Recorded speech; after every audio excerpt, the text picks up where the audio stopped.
is Keeping Up the Conversation, an unscripted podcast.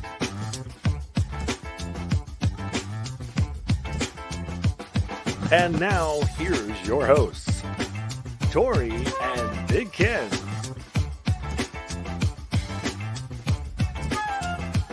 Follow Keeping Up the Conversation on Facebook at KUTC Live.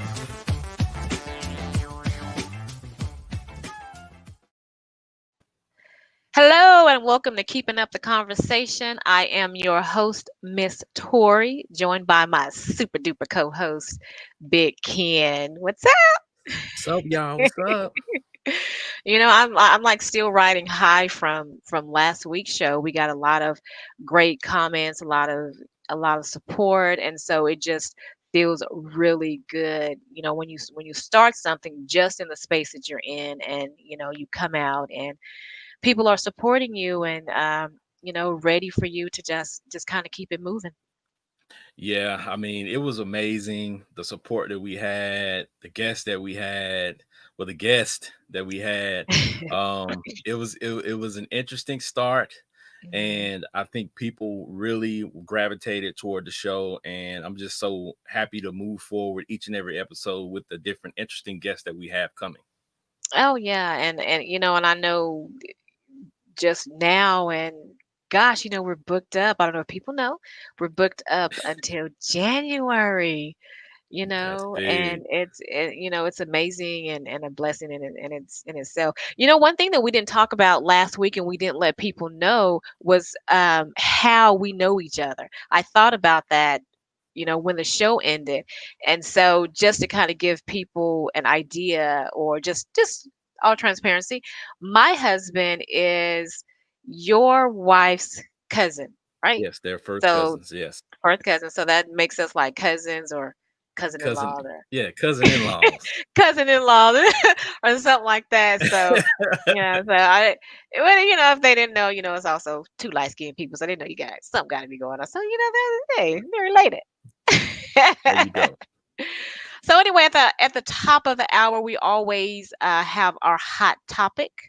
And today, I've been kind of following a little bit the Ice Cube's contract with Black America, and so in August, Ice Cube released a video titled "What's in It for Us." Just kind of demanding that politicians sign the contract with Black America before they get the support, or the Black vote.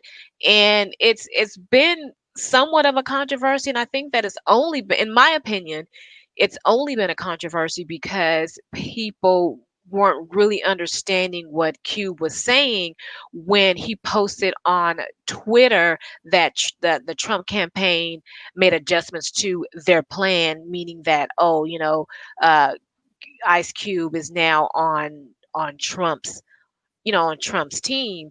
Yeah. So he had to kind of go through and correct that. And so on CNN, he went on and he said, "Look," he said, I'm not on anyone's side. I'm basically on the side of whoever is willing to work with me. You want to work with me, I'm gonna work with you." And so, and I think that's one of those situations where the media, and I hate to talk about the media because I'm a journalist, but the media and the public took that, and they ran with the rumor, and they ran with fake news. It's just amazing how fake news just gets legs, and it runs rampant. I just think that if people really want to know where it originated from, where it started, you have to check out Ice Cube's video on YouTube. What's in it for us? But what are your thoughts? I mean, what do you think? Yeah, I watched the video a few times, and the key thing that I got from it, first of all, was Ice Cube was saying that both parties called him or contacted him and kind of asked him, okay, give me some details, let's work something out. Let's work something out from both sides. So I think all too often we hurry up and jump on the bandwagon of whatever popular opinion is, without Right. doing our due diligence and finding out the details, or simply waiting until more details come out before we make an assumption or make judge people based on what we deem that they did. So I Right. think, and a big piece of that is what we call cancel culture, and that's something that's become prevalent the past few years.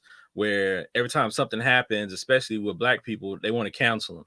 They want to say, Right. "Nah, they're not Black no more. They're not for us no more," and things of that nature. But we haven't given them a chance to explain, I guess, whatever they did, or let the information come out first.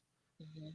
Because a Right. lot of times when we do that and we jump to a conclusion, then the information comes out, then we're like, oh, okay, Right. that's why he Yeah. was doing that. But You're right. And then sometimes we just got to let it develop. backtrack. Yeah, and sometimes when that happens and you're back, you have to backtrack, like you said, that they people don't let it develop. You end up, not only the person that originally said it has to go back and make it clear, the people that immediately jumped on Twitter and said all this bad stuff then have to do exactly what you said. Oh, you know what? I should have listened, or I should have not necessarily read between the lines, but I should have kind of understood that Cube is not going to just say something and go on one side without there being a defining purpose for him to do it. So, you Yeah, know, he has no track record of that type of activity. So when I first heard about it, I was patient and kind of waited for more hmm information to come out versus, listening to the popular opinion, because I'm like, not Cube of all people, exactly. Right, not Cube. exactly. So, hmm that was my outlook on that. But like I said, man, we just got to be patient sometimes and let the information come out before we jump to a conclusion. Exactly, exactly. So, yeah, what's up with you? I know you had a hot topic you want to Well, kind of talk yeah, about. I wanted to kind of talk about I was watching the news the past couple of days, and I'm pretty sure everybody's, seen it on the news where they have, especially in Texas, the COVID numbers are going back up. So people are making adjustments.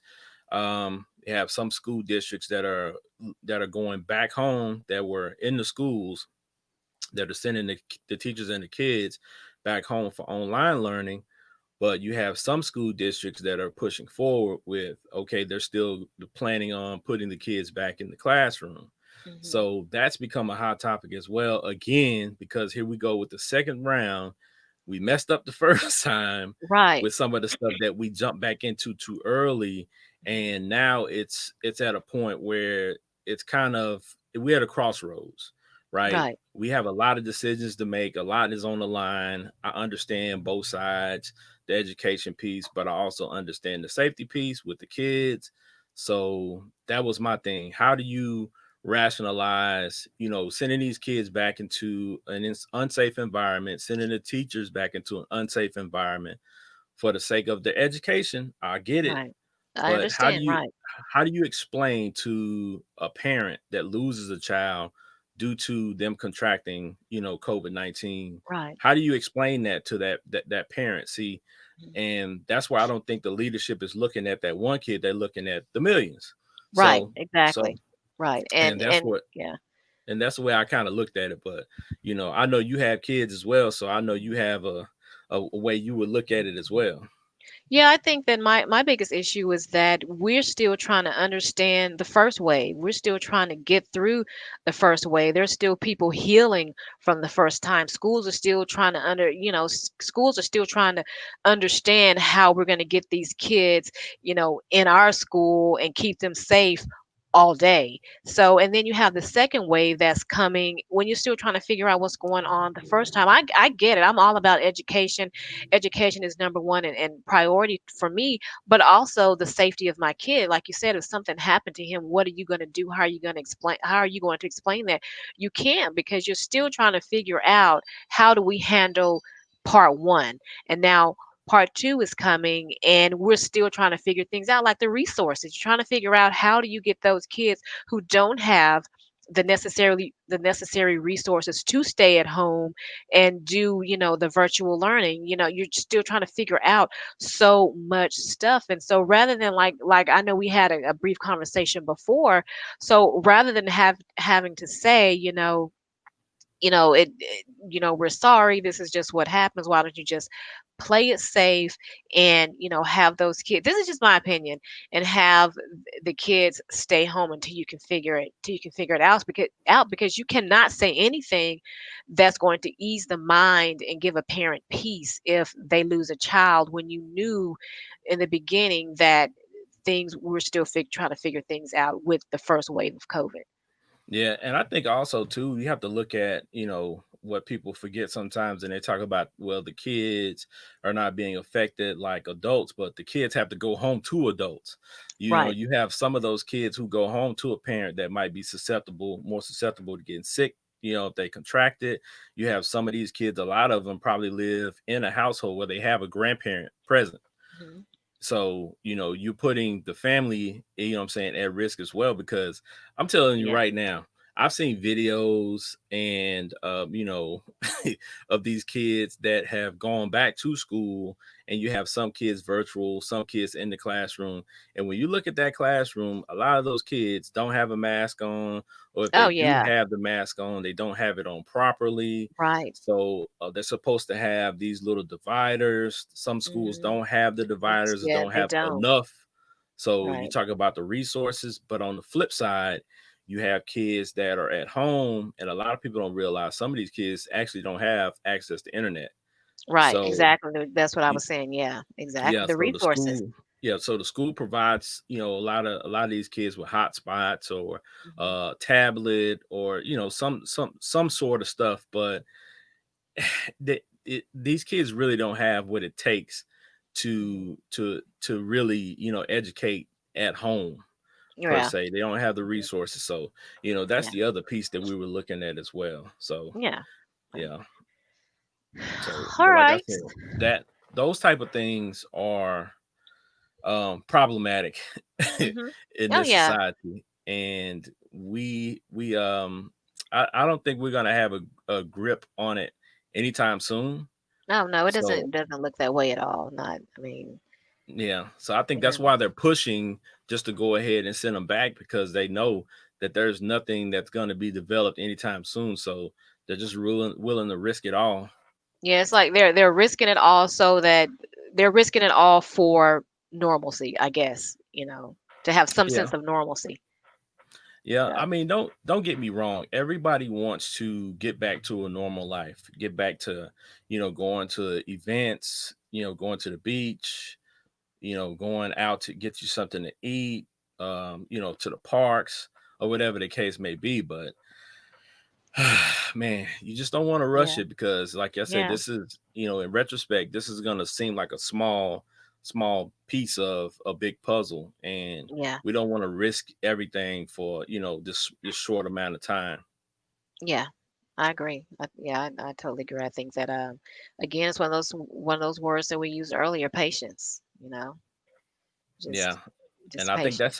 that's something that we lack in this society, Yeah. is, the waiting for the information to come out. But at the end of the day, we all know that it's the bottom line, that dollar, that money, that drives Almighty. everything. Yeah. So Yeah. that's what it really is. I think the state of Texas and any other state, they get paid for how many students they have in that classroom. Hmm. So if the students are not in that classroom, they're not getting the money that they should. Now that's what I was Hmm. told. Right. So I mean, Yeah. now I've heard a few other things, from different people, but as far as I Hmm. know, they get paid for how many students are actually in those desks in that classroom. Hmm. But it doesn't. It almost it doesn't matter what anyone else says. At the end of the day, you know that a lot of it is about money. As most things are. So whether it's about how many students they have, it's still about money. And sometimes you have to wonder, is it money over health? Yeah, So. well, I mean, hey, big health, the health industry is what drives a lot of money in this Yeah. country. So they want to try to drive you to that. So it's kind of like as they say, a slippery slope. Hmm. You don't want to go too far in talking about it, but Yeah. but they they're putting you at risk, and then they send you to a doctor who can only patch the problem, not fix it. Right. So of Yeah. course you're gonna have to medicate, you're gonna have to go through these processes. And I have people that I talked to that had tested positive for COVID February, March, or before, that are still having, residual issues, Oh, like still wow. having breathing issues and things of that Wow. nature, that they say just never went away, even Hmm. though they've tested negative many times after, and they're still having the physical issues. So Yeah. it's just a lot that we don't know, and we don't know how long Mhm. after you heal from Mhm. COVID will you still have these issues. So Yeah. Yeah, that's it's a big unknown, and we just have to depend on the healthcare professionals when they say, "Hey, we have something that helps out." We have no choice but to kind of, believe what they say. And it really sucks because it's one of those things that it was one of the health issues or the health viruses that it's scary. It really is scary. Yeah, I So. mean, but like I said, that's one of those things that we have to keep in mind when you're going out and voting. Hmm. Some people have gone back and forth about the voting, about whether you should vote or not. And if you're gonna vote, those are the type of things that we have to look at, and we have to ask those questions. I mean, is this candidate actually going to look at this and be able to, have some remedy for this, have Hmm. some fix for these things? And that goes back to what we are talking about with Ice Cube. At least he has something developed to try to say, okay, well, this is what I think will help. Hmm. Because Yeah. all too often, like my parents used to tell me, you can come up with problems all day, but where's the solution? Come to me with a Hmm. solution.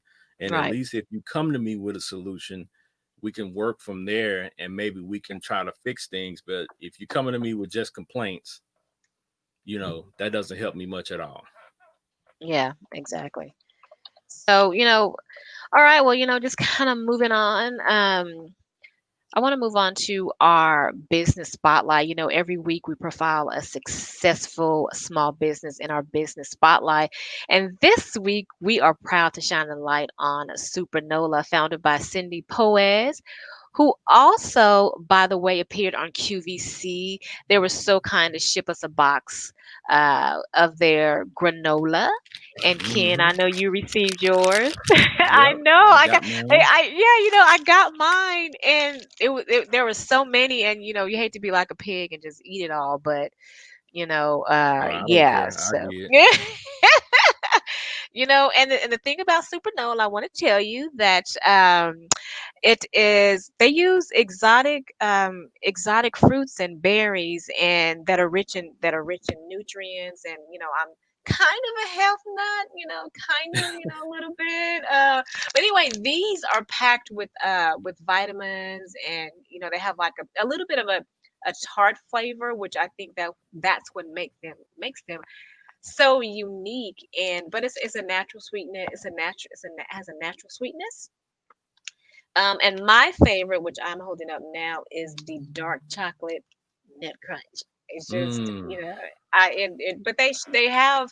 I'm not sure like how many flavors they have, but they are really good. And I think my favorite part is that the granola is really really soft. It's not Hmm. like it's not soft, maybe chewy. Not not like the other granola that's has a little bit. They're kind of chewy and hard. These have really a really good texture, and whatever flavor it is, that is a flavor that you taste. It's not like a subtle flavor. You can really really taste the flavor, but you still get um, the natural Yeah, the that juiciness. I don't have the package with me anymore because it was the first one I ate. That pineapple flavor is my favorite of the bunch. The package didn't make it, people. I threw it in the trash before I knew it because I just ate them, and then I just went through my normal routine. But I also tried the next one was the dragon fruit lemon zest, which is this Did I, one. did I I still let me have see? the Do I package. have that? I did try that one. Yes, I tried And that one. when it says lemon zest, like you can actually taste the dragon fruit and the lemon and the zest. And So it's yeah, yeah, those were. good. I mean, she is Cindy Poez is doing awesome. She was on QVC. I think right now her granola is the top selling granola on QVC. I believe that's what I read. Also, if you go to eatsupernola.com and place an order at checkout, if you enter Black Line 30, that's Black Line BLAQUELINE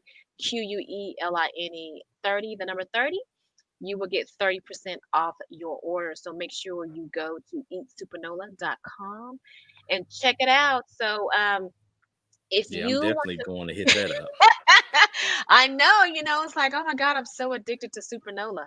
Man, it's delicious, and also the founder, the CEO and founder, Cindy, she is extremely awesome and sweet, and she is one of those CEOs that she, when you talk to her or you send her a message, she is the one that will respond directly.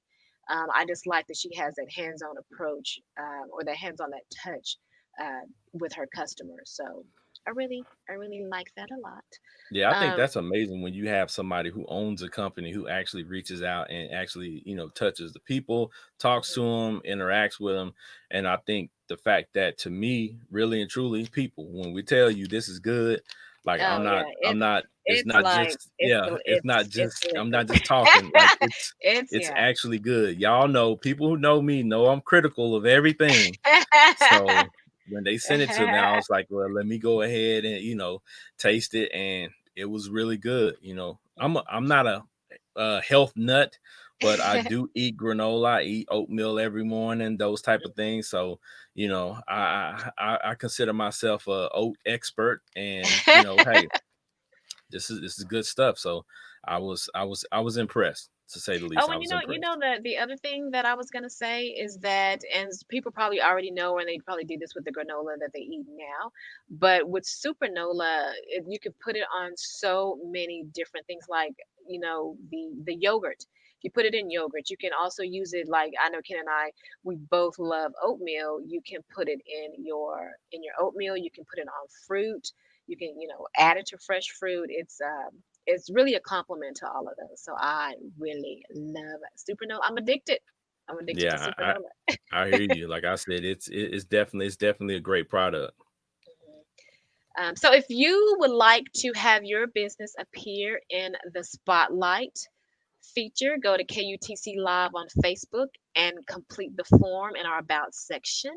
We'll also post a link at the end of the broadcast. You can find the link also on Blackline entertainment.com. And I think that now we are going to take a break before we bring in our guest for the day. Yes, let's see. There we go. All Mr. right. Joshua Shea. Okay. We'll be back.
Hey, we are back from our break, and I want to just jump right in. And, the first thing I have to say is that um, due to the nature of this conversation that we're going to be having, viewer discretion is advised. Addiction can occupy a big space in your life, and it can just affect your life and the lives of those that are around you.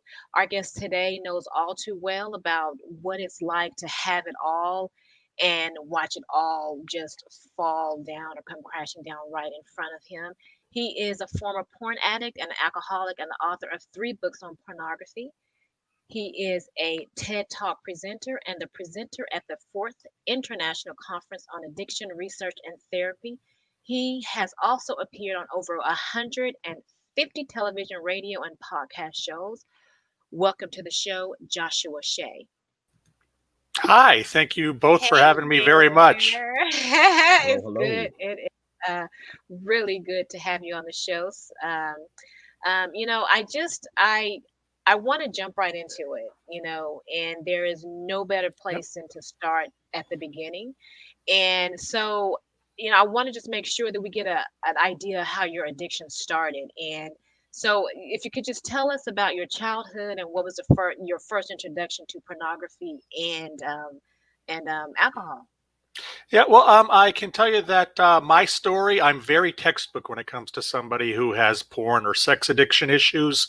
And ultimately, that means that there is some trauma in my past, strictly or directly based upon abuse that I suffered. Dr. Patrick Carnes, who's kind of the godfather of the porn and sex addiction movement, he's done a lot of research and he found that 70% of men who have a sex or porn addiction were physically abused when they were young, 80% were sexually abused, and get this, 97% had some kind of mental abuse happen. In my case, it was at a babysitter's house when I was between about 3 and 6 years old, 3 and 7 years old. I was around a lot of it was, I mean, it was sex abuse. I still tend to call it sexually inappropriate situations, but it was very abuseful, and there was a lot of mental abuse going on there too. What happened when I was there as a kid was that I basically developed some survival skills that, while they may work for a 6-year-old boy, they're not really the survival skills that a 26-year-old man or 37-year-old man or 53-year-old man should take with them through life. I had a stunted development that way, and one of the things that happens with a stunted development is that you look for something to help repress those negative feelings. When I was about 12 years old, I saw hardcore pornography for the first time. An older cousin showed it to me, and it was like a light shined from above. I don't even know if it had to do with what I was seeing on the page, but something in me told me that things were going to be different, that I had just discovered something special. And I'll tell you, the only other time I've ever felt that in my life, and this is often what I tell people when they say pornography addiction isn't a real addiction, is that when I was 14 or 15 years old, I tried, or I didn't try alcohol for the first time. I got drunk for the first time at a wedding. And when I was finally drunk, I realized why so many people drank. And I had that warm feeling and I had that safe feeling, and I didn't have anything negative. And it was the exact same feeling I had when I was looking at pornography for the first time. And I'll tell you, in my entire adult life, the only other time I've ever had this feeling was the first time that I actually went skydiving. That's, I mean, that's kind Wow, of the that's first strong. the first time that I looked at porn as a 12-year-old, the first time I got drunk when I was 14 or 15 at a wedding, was the same feeling I had when I went skydiving. And it's just this feeling of euphoria. It's this feeling of all of the bad stuff goes away. It's this feeling of I'm not living within myself, within my head. It's like pushing the pause button and allowing me to not have to deal with reality. And those were my two vices throughout my entire life, whether I was in high school or college or building my career and being a single guy, or now for the last 15 plus years being married and having kids. Pornography and alcohol were there for me every step of the way.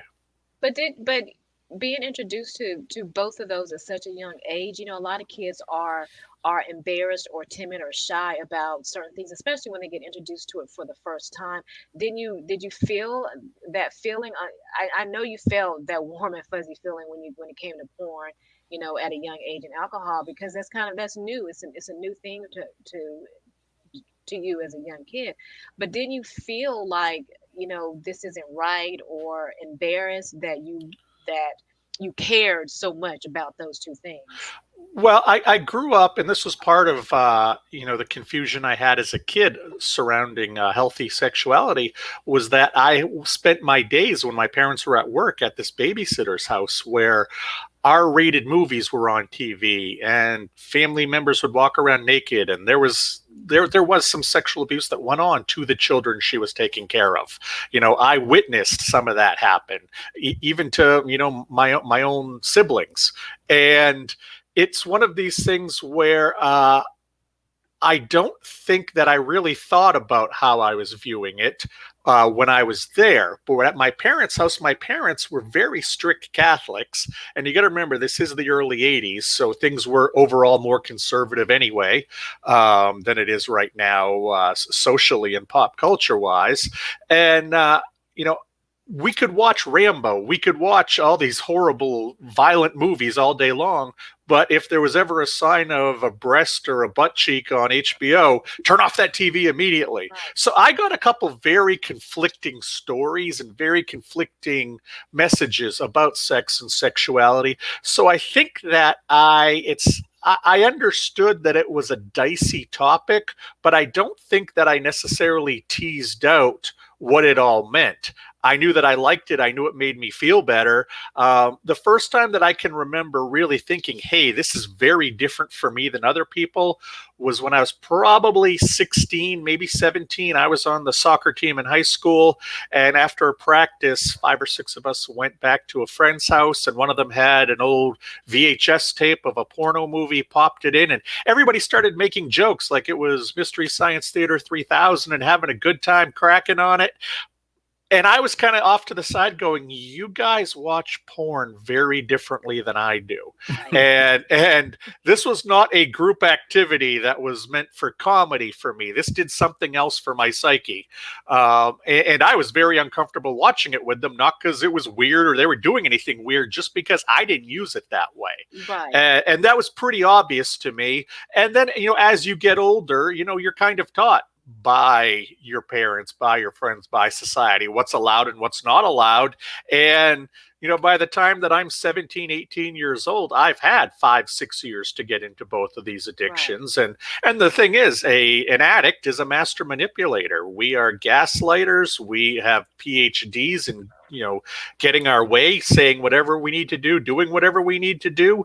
And I absolutely believe that pornography and alcohol helped me to repress those memories of what happened at that babysitter's house and became my go-to crutches whenever anything got bad in my life. Because no matter what changed in my life from 15 straight up till 37, when I entered recovery, I could always count on pornography and alcohol. I couldn't count on people. I couldn't count on things. I could count on pornography and alcohol. They were always going to be there.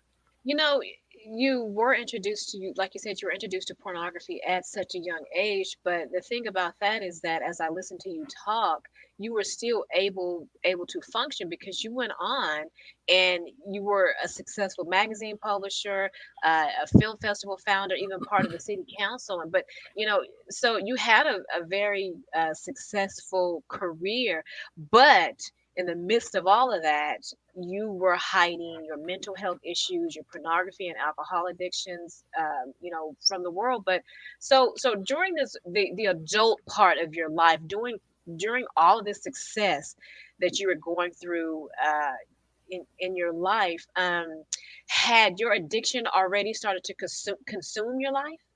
Well, it was a regular everyday part of my life. And when things would get a little bit dicier, a little bit rougher, it became even more frequent, or it became, more intense.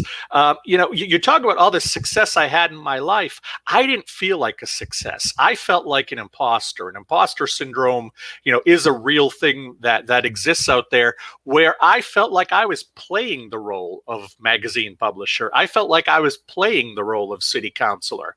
And I'm really good at BS. And I know just enough about I know just a little bit about everything, so I can have a good conversation with you and look like I know what I'm talking about when I'm completely full of crap. And it's very easy for me to slide by and be charming and throw in a joke at the right time and know what to say and what to do in situations where people don't get too close to me on a personal or emotional or intimate level. And it was easy for me to be in those situations for the most part because I wasn't playing myself. I felt like I was playing a role. It's when I got home at night, when all of the networking and dinners and awards ceremonies and all that stuff was done, when my wife and my kids went to bed and it was just me sitting on the couch by myself at midnight. That was the toughest time because nobody was around me at that point. It was just me having to deal with me. But not to interrupt you. I have so many questions because this is not, this porn is not new to me, but the addiction part of it is because I don't understand. And I want to go back to when you said that you didn't feel like you were successful now, but you were. And so I'm trying to understand, like, at what part, let me just kind of break it down a little bit. What part during the day did porn rear its head, or were you one of those people sort of like an alcoholic? They're functioning alcoholics where they can have this life, they can have this career, but it's they can't wait to get home, or they can't wait to get to the car, they can't wait for lunch, can't wait for break. Was porn like that to you at the height of your career? For the most of the time, yes. I almost never looked at work ever. I sometimes would look before I went into work if I was working from home, if I was the only person here. I was more apt to go and get a beer or 4 at lunch. I was more apt to make sure that our 3 o'clock meeting was going to be a happy hour meeting. Work for me, much easier at work was drinking because that's so much more socially acceptable. And my office was above a brew pub of all places. Perfect for an alcoholic to pick his office there. Yeah. And so it was really, I know that there were plenty of people in our community who I'm sure recognized I had an issue with alcohol. There were times I went to city council meetings, drunk. There were a few times where the mayor wasn't there and the rest of the board voted me to play mayor for that meeting. Oh, and wow. I would have blown drunk if you'd given me a breathalyzer. That's the, so I was able to almost use the alcoholism as a distraction from the porn. Most people, when I ended up needing to go to recovery, even people who were in my family had no idea there was any porn issue there, but they were well aware there was an alcohol issue. But how did so before we get to the alcohol, how did you know that you were addicted to porn? Like, what were the signs that people may not even know about, aside from wanting to look at it? I'll tell you, I didn't even recognize porn addiction was a thing until I went to inpatient rehab for my alcoholism. And after about 7-8 weeks dealing with my caseworker, he had a friend who was a certified sex addiction therapist that was off campus. I went out to Palm Springs in California, and he asked his friend to meet me just to see if there was something there, because my caseworker recognized that porn was playing a big role in my life and had played a lot of the same roles as alcohol. So I met with this guy, and he was the one who helped me start to tap into some of these older memories that were popping up right around this time. And he was the one who helped me understand not only was porn addiction an actual addiction, but it predated my alcoholism by a few years. So it wasn't like I was walking through life going, oh my gosh, I'm a porn addict. What am I going to do? I was walking through life thinking I was an alcoholic who just watched too much porn and who leaned on porn as a means to get through the day. And ultimately, what I've learned through now almost 7 years of therapy and going through this recovery journey is that my alcohol issue was about numbing myself. It was just about getting numb to the world. The porn issue was about control. Because when you think about it, think about the video you watch or whatever's on the screen. The person on the screen never says no. The person on the screen never tells you to take out the trash and go pick up the kids. I can have a white woman, a black woman, a Mexican woman, an Asian woman, and none of them are going to say no to me. I can have all of them and 3 guys and 2 midgets and a unicorn because it's out there. If it's porn, it's out there somewhere. So you can control what you want. Exactly. It's my world. And in my world where if I was running the magazine and things weren't going well and I, trouble with payroll or stress, when I felt like I was not in control of my life, if I trace that timeline, I see that those are the times that I use the most porn because it allowed me to have a false sense of control in my life. I needed to have that to keep going. So what type of porn did you watch? What type of porn did you like? I was actually pretty vanilla when it comes to the stuff. I mean, to be honest, I wish I had these, crazy stories, but I was very much into just your typical one guy, one girl, for almost my entire time. Sometimes just a girl, just a movie with nudity would do it for me a lot of the time. I have probably seen just about every genre at one time or another. And hey, if, throwing food at each other is what gets you off, that's cool. If elderly people get you off, that's cool. Whatever itches that scratch for you. But I was very kind of bland with my taste, to be perfectly honest with you. So is porn addiction, is it like sex addiction? Is it or they very, very different? Like, did you like porn so you could, then you want to have sex, or was it just I want to have porn and no sex? That's one thing that people have to understand. And I'll first say, I think that the way that it needs to be described by the scientific community is much like you have drug addiction as an umbrella. I think you need sex addiction as an umbrella. Under that umbrella, you have porn addiction. Mm-hmm. You have intercourse addiction. You have things like exhibitionism. You have things like voyeurism. I think those all fall under the sexual umbrella and all come with their own little, unique side effects. But ultimately, what goes on in an addict's head is the same from addiction to addiction to addiction. Yes, if I'm a gambling addict, I'm going to go bankrupt quicker. If I'm a 3-pack a day smoker, I'll get lung cancer quicker. But that desire to have that addiction met is largely the same going on in everybody's head when it comes to the chemicals, the dopamine, the serotonin, the oxytocin.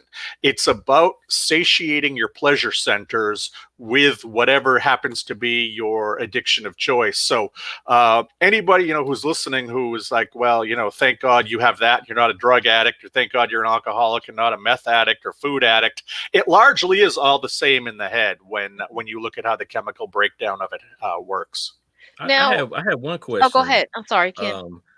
About like at any point that you become desensitized to, like you say you were married and you have a wife at home, but you're watching the porn. At any point, I've heard a lot of people talk about they become desensitized to, being attracted to your actual wife because you have all of this, control over here where you can look at all these different women and things of that nature, and then you have a wife. Yeah, that's usually not what happens with addicts. That's what happens with recreational porn users, is that they'd rather use that. But with addicts, and I know this is somewhat hard to believe, it really wasn't about what was on the screen or the person on the screen or what I was watching. It was what it did for me. If it had been gambling or cocaine that did it for me, I would have been doing those things. I was not looking for an orgasm. I was looking for the relief that my mind was screaming for. And I knew I could get that through porn.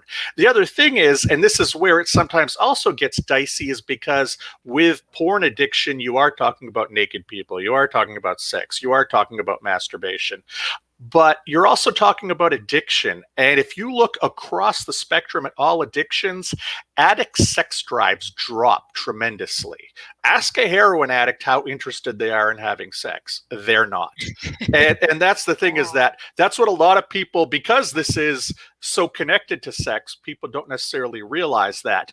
But I do a lot of one-on-one coaching and counseling with partners of porn addicts. And first thing that I always, it is not your fault. Nothing you can do is going to make somebody a porn addict, and nothing you can do is going to bring them back from being a porn addict. It's completely on them. How could I ever say my wife had something to do with my porn addiction when I was a porn addict for 12 years before I ever met her? So She didn't have anything to do with it. How does she react? Not your wife or just a relationship.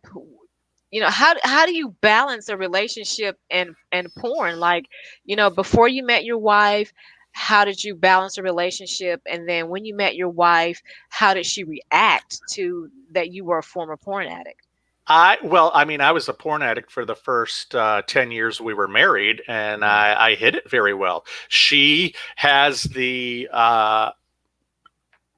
attitude that I think a lot of women have, where, boys will be boys. Occasionally, once in a while, looking at porn, that's not a big deal. It's nothing that'll kill you. It's nothing that harmful. It's almost expected for a guy to look at it now and then. But she had no idea how much I looked at it or why I was looking at it. And that's also because for 12 years, I learned how to hide it from everybody. I could almost watch porn in front of you and you wouldn't know it was happening. Like I said, you become a doctor of being deceitful. You learn how to find your places to engage in your addiction. You know the times to do it. You know how to. After 12 years, I knew how to run my life as an addict. So adding a wife to it or having a girlfriend, before that wasn't that big a deal. And when the addiction wasn't huge in me, when it was in the lower spots, I enjoyed having sex because it's different. It's about the human touch. It's about intimacy. It's about love, hopefully. It's a whole other thing than what I was getting on the computer screen. It just happened to both have naked boobs in it. So you talked about computer screens. At one point, you were arrested. Yep. For engaging with a teen girl on an online chat room and served 6 months in jail. What led up to that incident? What had happened through most of 2013 was that my magazine company started to fall apart. We'd been around for about 6 years at that point, and I think that people just kind of got tired. It wasn't a new thing anymore. And I also as I saw cracks forming in my company, I made the decision to pull myself off of the bipolar medication that I was put on back when I was about 22 years old and had been on for 15 years at that point. I thought that could make me tap into my energetic side, my manic side. I could get less sleep. I'd be more creative. I'd save the magazine. Instead, what happened was after about 2 weeks of the medicine coming out of my system, my drinking went 5 times worse than it was. I was drinking all day. I was drinking in the morning. I was drinking and driving. And my pornography addiction did the same thing. Addictions escalate. To get that same high, you need to do more. Beer becomes wine, becomes shots. Well, looking at pictures on a screen, becomes looking at videos on a screen, becomes going into chat rooms. And I found a website where you could go into chat rooms, and much like, we're talking right now on a video call, somebody's face would pop up and I could hit next or they could hit next. And I learned pretty fast nobody was going to stop and talk to me the way I looked when I was 36, 37, because even though I'm, almost 8 years older now, I probably looked 25 years older back then. I was doing so poorly. And I ended up learning how to essentially manipulate the woman who would stop to talk to me. I found a video of a good-looking guy that I wiped my part of the screen and was able to show this young-looking guy just typing away on his screen. And while I was talking to the person, I was also researching them off the side of my screen to see what I could learn about them. And it was catfishing, it was grooming, and I did this to women for several months in late 2013, and then I stopped doing it because I had other things to do, and I think I might have even been entering a less stressful time of my life. But on the morning of March 20th, 2014, the Maine State Police came to my door and said, "We have reason to believe that in November you had an online chat with an underage female that was sexual in nature." And I said, "I don't think so, but," and they said, "We have the proof." So they had a search warrant. So I invited them in the house because that's what you do.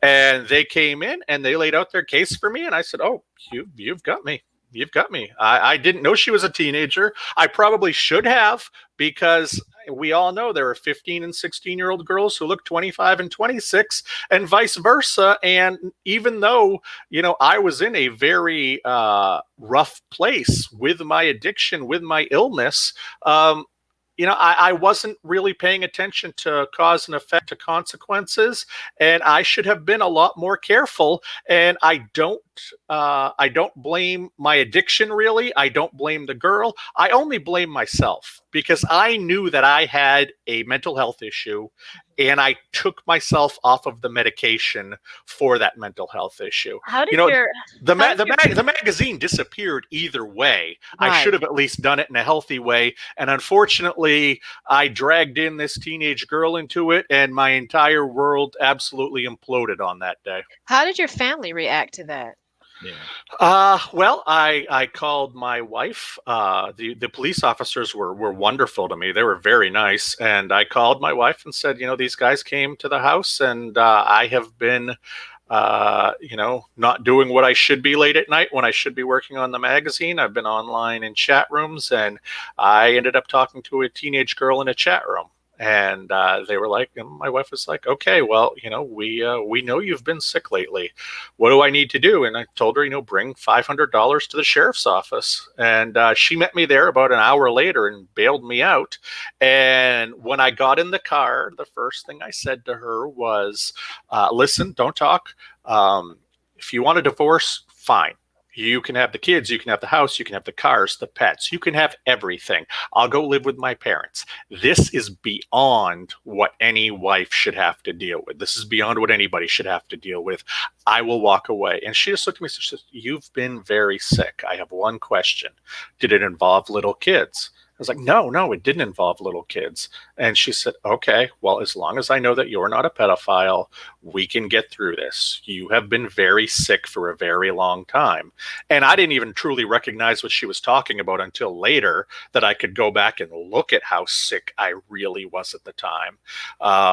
And she made the decision right then and there to stand by me and at least try to see me get healthy. Now, in the next 2 years, it was 2 years before I was sentenced, I ended up going to alcohol rehab for 10 weeks. I went to a sex and porn rehab for 7 weeks. I did a ton of therapy, hundreds, if not thousands of hours, including group therapy. I did 12-step groups, and I read everything I could find. I'm a journalist by trade. I read everything I could find on the subject. Had I not been doing the hard work, and if she didn't see me doing the hard work and changing who I was, I would have been out the door. But she knew I wanted it. I want to go back to your wife for a second, and what your wife said she knew that you were sick. Okay, I get it. Well, I don't get it. I guess I want to understand when she says you're looking sick. But, I also want to know what signs did she miss in terms of your porn addiction? Like, what did she miss? I mean, it's like, I don't want to be walking around that. Not that this would happen, but I'm just saying, I'm walking around the house. Am I missing some signs? What are the signs? Well, she was seeing an alcoholic. She was not seeing an alcoholic and a porn addict because she wasn't looking for a porn addict. Had she, I know how to hide my browser history. But did I she know. know? Did she know you watched porn? I think she thought I did once in a while, like probably any average guy, whatever that means. I don't think I don't she know, thought. Ken. Are you an average guy? Nah, and the one question I had about dealing with his wife is, and I'm sure it's not the case, but did you ever think about asking her to watch it with you? Because I know that's a big thing for a lot of people who ask their spouse to watch it with them. She actually asked me a few times, like if we went off to a hotel or something, and Okay. you've got that smorgasbord of adult channels. No, and she, like I said earlier, she was very cool about it, but it was not something that I did with her. This was like a medicine I took. Yeah. And that's the thing is, you gotta, let's say, I don't know what you guys love to do, but take something that a lot of your friends have as a hobby, but you literally feel like you need it to save your life. Watching TV or listening to music or reading or whatever, just something super basic. Imagine that you felt like you need this to survive. All of your friends just do it casually. Well, you're going to hide the fact that you need it to survive. And if it comes up casually, it's just kind of weird. And it's one of these things where she wasn't looking for it. She was not looking for it. And when you're not looking for something, it's really easy to hide it, especially if something else is happening. It's like when someone's robbing a bank and they blow up something across the street, so all the police turn and look the other way.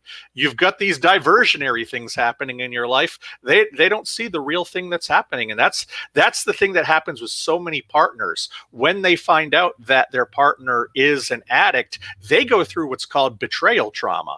And that's almost worse than what the addict is going through, because there's this woman, most of the time, it can be a man, it can, be all different kind of setups, but most of the time it's a woman who has been honest and faithful and devoted her life in the way that she always thought that she was supposed to do. And she thought that her partner was doing the same thing back to her. And then she finds out that for some amount of time, he's been addicted to pornography. And usually the first thing they do is not think about addiction as an illness and all this. Right. It's, who the hell is this liar? What else? Yeah. What else don't I know? What is going on here? And addiction causes this betrayal trauma with porn and sex addiction more than anything else, because it's not like if you have a spouse and they went and gambled away the house at the casino, you would be wondering if you weren't enough for them. Or if they were, a cokehead or a meth head, you're not, am I not enough in bed? Is this why you're so hooked on cocaine? But with something as intimate as sex or pornography, you do, even though it's easy to say you have nothing to do with this, and on a very objective level and on a very intellectual level, a lot of women come to understand that they had nothing to do with it. But when they first hear of it, it's this mighty betrayal. And I think that because my wife knew that I had such an alcohol problem, because she knew my business was falling apart, because I had largely been absent in my home as a father and a husband for a couple years leading up to that, not to mention the fact that I probably weighed 50 pounds more than I do now. I was probably showering twice a week. It was really obvious I wasn't doing well. So it wasn't one of these things that came completely out of the blue. Statistically, I probably should have driven my car into a house before I got caught for anything pornography wise, but something was I knew something was going to get me. And that's what I always tell people, is that despite being addicted to two things, despite being in the lowest point of my life, perhaps with the exception of that babysitter's house, I was really blind to what was happening to me. I was just trying to survive to the next day like that little boy did. So, Okay. so Joshua, so we fast forward, and you go through treatment, and so I want to know, porn and in your case, porn and alcohol, being an alcohol addict, seem like really, really very strong addiction. Which one was the hardest one to walk away from? Like, because if you have withdrawals from alcohol, I hear that it's really, really bad. I mean, up in not only with just with the withdrawal pains, but it can, also cause death. So which one was the hardest to walk away from? Um, in the super short term of 1 to 2 to 3 weeks, it was alcohol. But once I got over that little get it out of my system detox stage, it was pornography. And it was probably pornography for the next 2 years after that, because that really took up such a huge place in my brain. That was really my go-to for the most amount of relief. But since then, and since I've got that under control, I went through all the trauma work and I developed the skills to stay away from the porn. And I don't find it tough to stay away from porn, and I don't get urges to see porn now. However, there are still. Oh, your mic muted. Your mic is muted. Can't hear you. Can you There hear you me now? go. Yeah. Yeah, there you go. So, can hear me? so yes. I can't hear you. That's the problem. Give me a thumbs up if you can hear me, and I'll just keep telling my story. Okay. So I can be in an airport, and I didn't realize I was in an airport between the ages of 20 and 35, ever sober. I don't know that experience. When I go into airports now, I want to drink. When when football season rolls around, when I was in my 20s, I'd go bar hopping. Or then when I was in my early 30s, I'd go to a friend's house and we'd drink and watch football. I can't do that now. I have to either hang out with my dad, who doesn't drink, or watch football on my own. I still, once in a while, when things get stressful, have dreams about drinking. Have And you I relapsed? don't drink in the dreams. I see alcohol, and then I fast forward as we do in dreams, and then there's no alcohol there, and I know I drank it, and I want to beat myself up. So yeah, ultimately, in the longer run, I've had a harder time with alcohol, as far as cravings, as far as triggers. But those 2 years when I started in recovery, it was porn in I guess the short term. Josh, can you hear us? I don't think he can hear us, Ken. Yeah, I don't know. As far as viewing porn being healthy, I share it this way. I have probably read over 100 studies. I'm the kind of geek who likes to read those studies that nobody wanted to read in college. I like to read those things. I've never read one that comes to the conclusion that porn is healthy, that porn is good. If there ever is a study that comes out that says, yes, porn contributes in a good way to this, let me know. Because even though we have ideas, like people are like, well, it spices up a marriage. That's not really true, because couples who watch pornography get divorced 3 times more than couples that don't watch pornography together.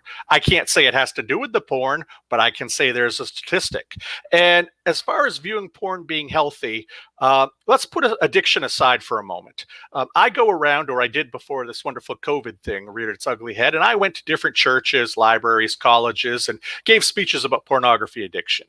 Back in December 2019, the last one I gave at a college health center was to a woman's healthy sexuality group.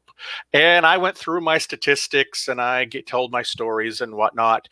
And towards the end, during the Q&A session, a young woman, probably 19, 20, raised her hand and said, I don't like having sex with virgin men. And I kind of, okay, what's that have to do with pornography? And I noticed the other girls in the room going like, yeah. And I was like, okay, what's this have to do with pornography?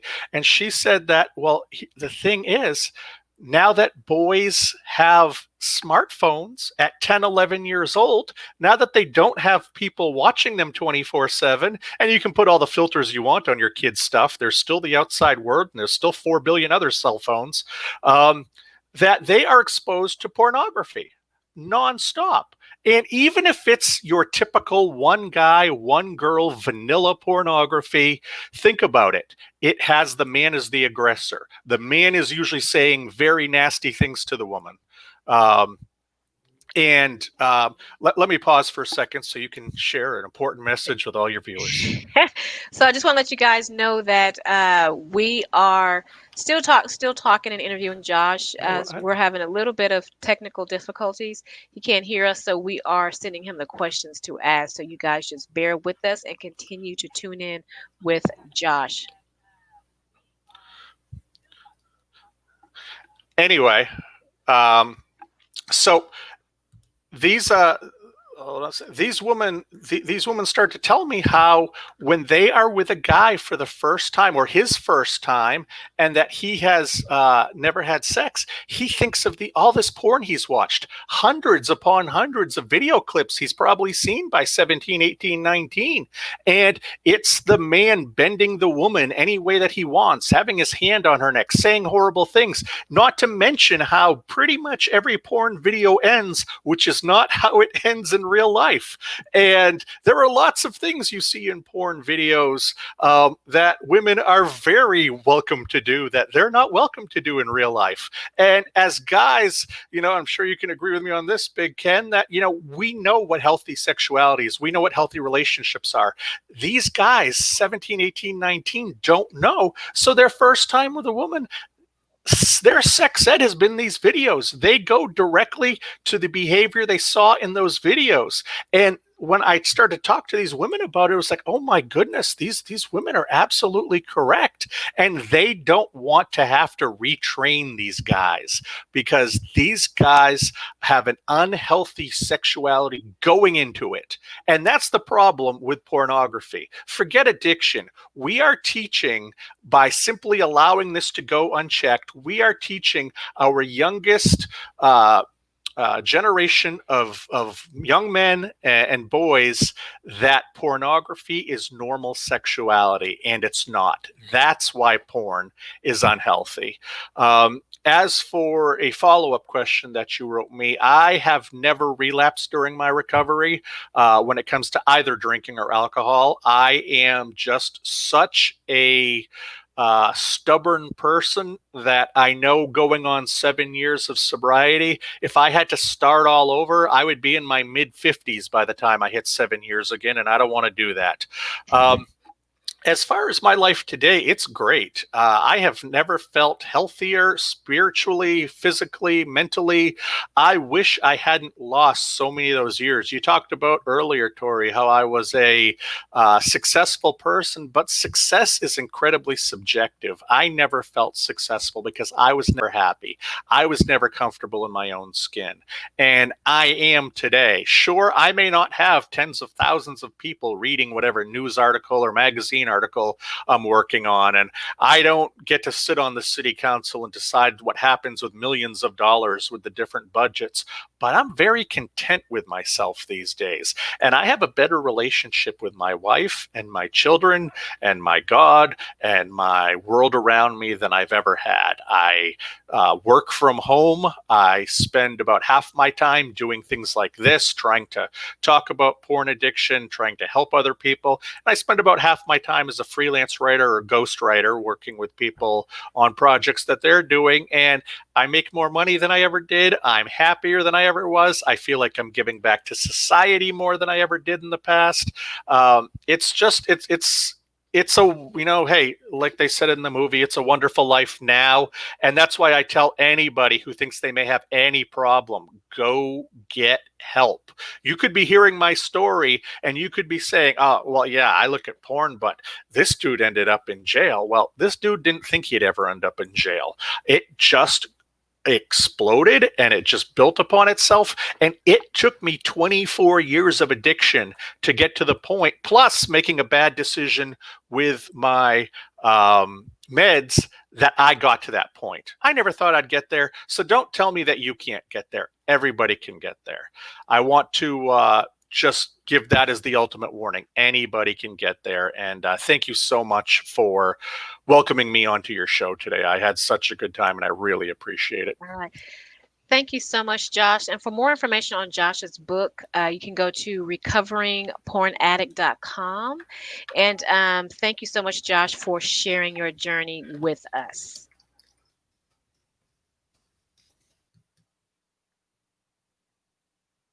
All right. So that was interesting. Yeah, yeah. I mean, he gave a lot of great information, and for a lot of guys that I've talked to, and for myself in general, I think we can glean things from his story and apply them to our own life. Because me personally, as a child, I had some run-ins with some women that were touchy-feely as a kid, and I think it changed my mind as well. And as a young person growing up in the 80s, early 90s, um, getting porn wasn't as readily accessible as it is now on a phone. But we had to do a little work. We had to find somebody to get a magazine, or we had to find somebody to get a VHS tape. But yeah, we were about that life, and we were able to find it, and I fell down that rabbit hole as well, as a young person. But for us, it was not looked upon as anything bad, because it's kind of like everybody was doing it, like all my friends, everybody around. So I didn't find out for myself. It didn't become a problem to me until I got about 16 or 17, and I realized that I was objectifying women based on the women that I saw on these porn tapes and in these magazines. So for me, I was one of the lucky people that realized it early and was able to get out of it before I think I got too deep into it. It's funny So, you say that because I didn't watch porn until I was probably in my 20s, my mid to late 20s. And the thing about it was when I did watch it, I always felt like whatever these women were doing in the porn video, I felt like that's what I had to do with the guy I was with. Like that's how I'm gonna have to please him. And then it's like when you watch porn with a guy, I felt like really almost inadequate because I knew I could not do half the stuff that those women do, and I was not gonna do it. And so, but that's just how I felt, but the reality of it is that's not what you have to do. But that's what that's what I thought. And I'm sure a lot of people, a lot of women, if you know someone, or if your guy or whatever watches porn, you're gonna think, man, one of the statements you made to Josh was like, or Josh said, am I not adequate enough? It's like, if you're watching porn, why you can't watch me? well, it's not even just that. You know what I'm saying? For a lot of guys, I don't care who you are, everybody kind of felt inadequate as a child when you see somebody come out of the thing with something as big as your arm. You're like, I don't have that. So what is Yes, going on with me? Like, it's more than just a sexual thing. It becomes a physical thing as well, because right, you look at the people on the porn, and most of the time, the guys with six pack, women are right, built perfectly, and yeah, you don't have exactly, those yeah, things, especially as a child. You can't fathom that type of stuff. So, and then as an adult, if you haven't fix those things by then it just snowballs. And like Josh said, I mean, a lot of the stuff that he said, I've either been through myself or I've heard from other people the same exact things. And like I said, luckily for me, I was able to get out of it before I got too deep. But I'm right. pretty sure there are a lot of people out there who are still suffering from it. Right. Yeah. And the thing is, like I told Joshua at the beginning of the show, I don't understand that addiction. But then again, I don't understand drug addiction. And I know he tried to say, imagine that thing that you like the most, and imagine having and wanting that all the time. I don't, it I don't understand the addiction, but through Josh's story, I do understand it now. Yeah. But before I didn't, because I didn't understand, and he said it wasn't even a person, it wasn't sex, it was, mental health. It was a lot of things that caused him to want to gravitate towards porn and alcohol, especially being, introduced to it at such a young age. And so now it is like really, really clear. And Josh, I know he sent us a message and he said you sort of um, imagine the thirst, that's your addiction. And the funny thing, that type of analogy is that when you're really, really, really, really thirsty, and you're like, and I guess that's how he said, that's how porn can be, And that's why they and the call people addiction. thirsty too in this Yeah. world.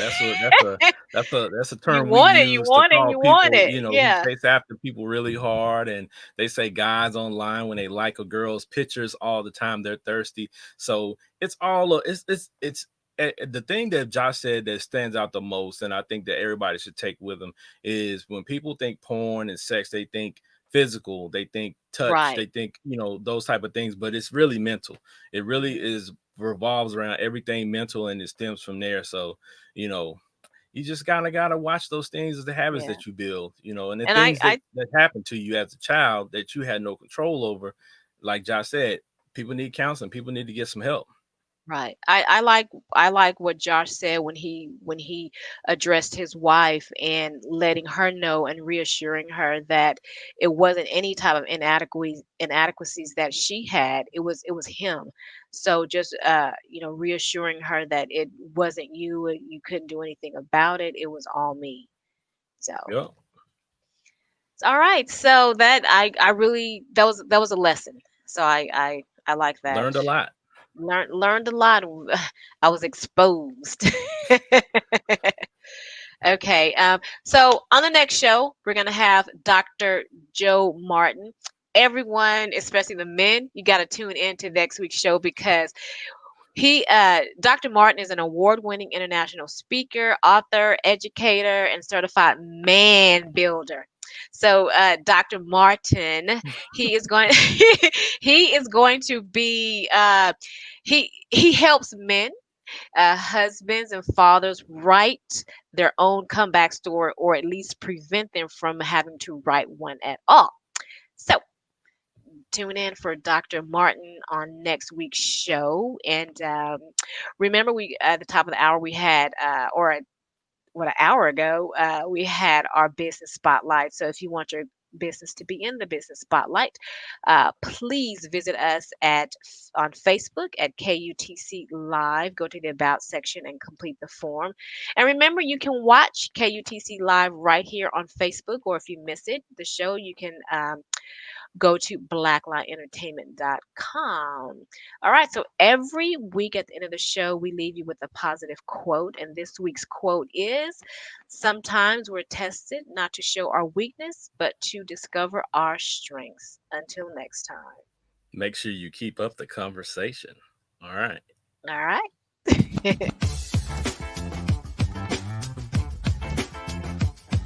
Follow Keeping Up the Conversation on Facebook at KUTC Live.